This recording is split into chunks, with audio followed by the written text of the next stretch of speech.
Nicolas Maduro's arrest right now? Well, it's clear that Mr. Maduro has been in the crosshairs of the US administration, and he has basically been very difficult. It's been very difficult for the US to dislodge him, his government, because he has control over the country's military. He's had control for now over 20 years. He took power in, well, actually 12, about since 2013, when he became president after his predecessor, President Hugo Chavez, died. So from 2013 till 2025, he's been in power. And what's happened is that he has assumed a kind of dictatorial position. There have been very, very credible accusations against him that he has not followed democratic practices. In the latest election in early 24, in 24, he actually sort of devalued the opposition results, and the agencies, the government agencies, the Electoral Council and so on, sort of decreed in his favor. And the candidate of the opposition, the joint candidate of the opposition, had the entire opposition was against him, and they claimed that they had the votes, they had the proof, etc. The international community also supported them.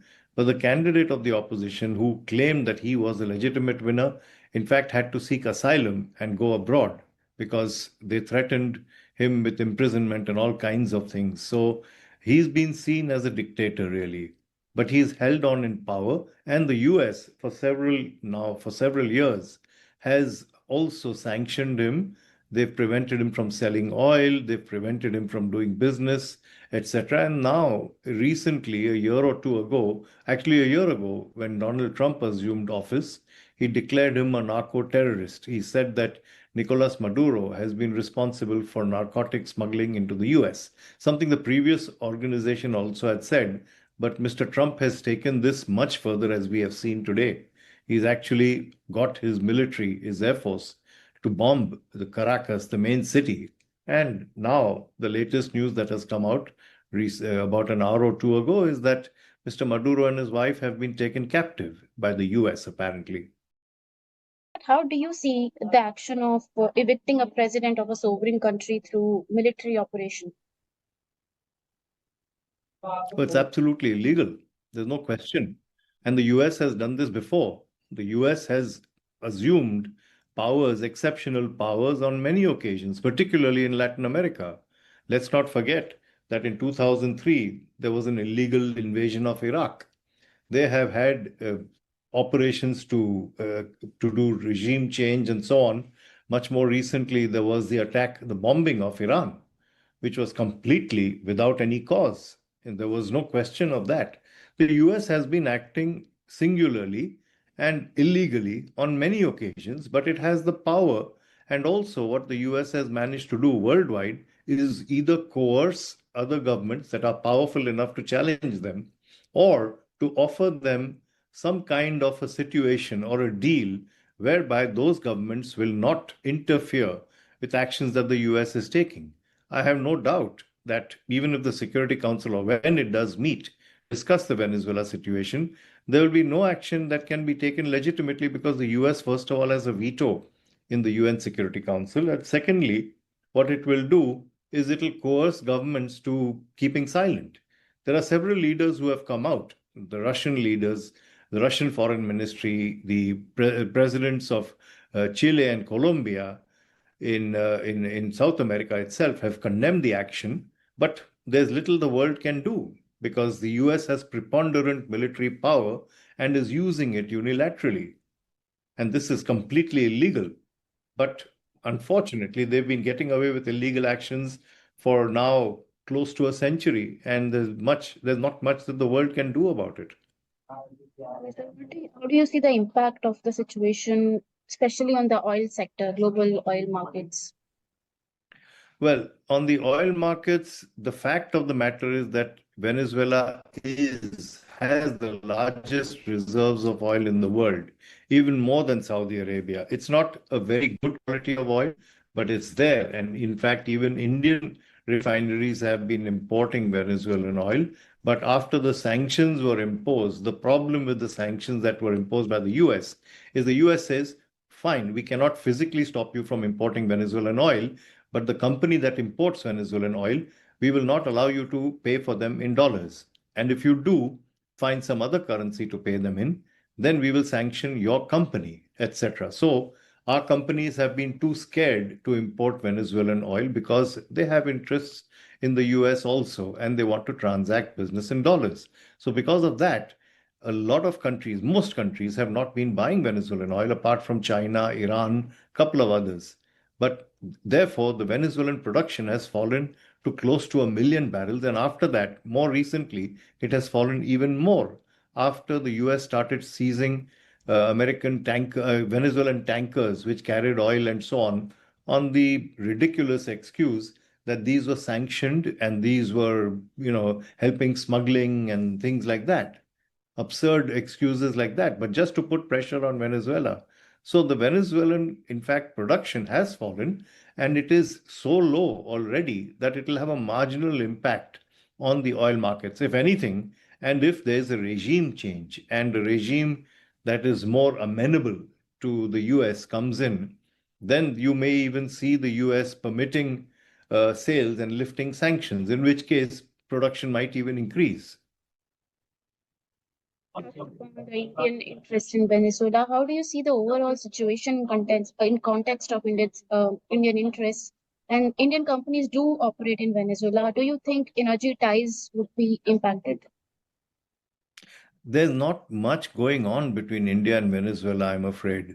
We invested billions of dollars, a consortium of ONGC and other companies, ONGC mainly, and we were very optimistic. When I was ambassador, Mr. Chavez, the president, came to India in 2005 and we signed agreements. After that, we actually had contracts signed and investments were made in two major fields which were producing. But I must admit that Venezuelan government also didn't really play fair by us.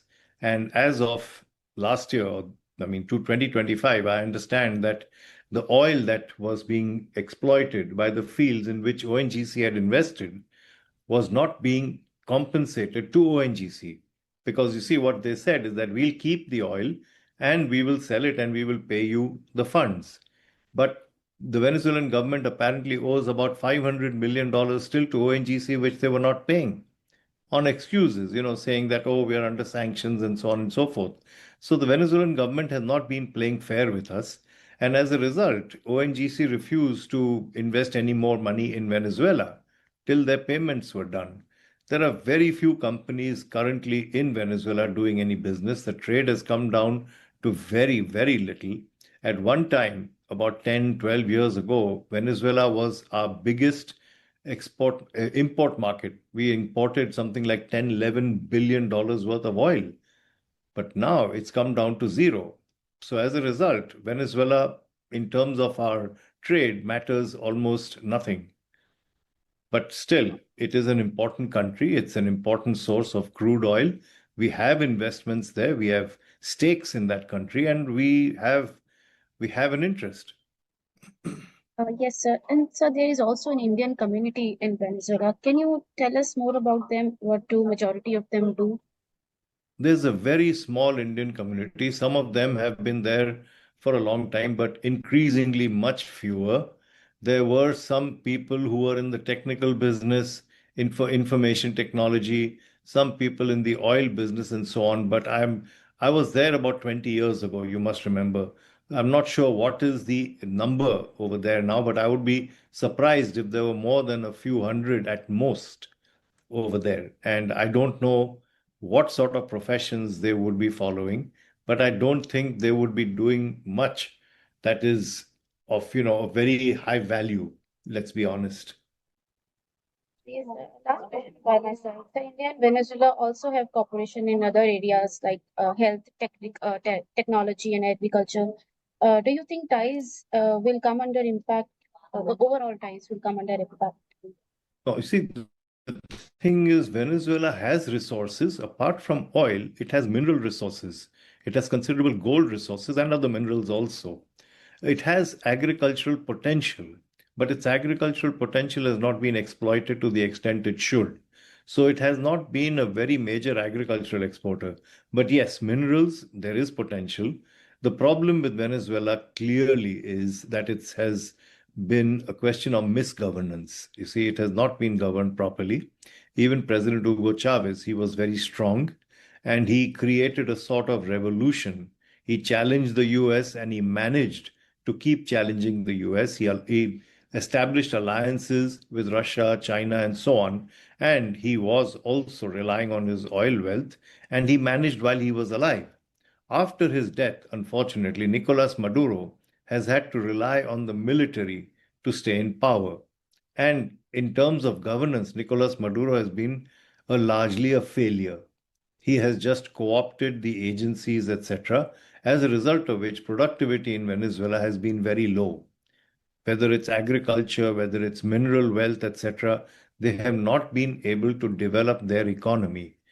A country which has so much of oil should have been very wealthy, but unfortunately, it has been very poorly governed. We will have to see what happens now if there is a regime change, if the military gives up. What I've been seeing on the international news channels is that Maduro's allies, his defense minister and the military allies, and so on and so forth, are still showing defiance. But let's see if that will continue and what results it will bring.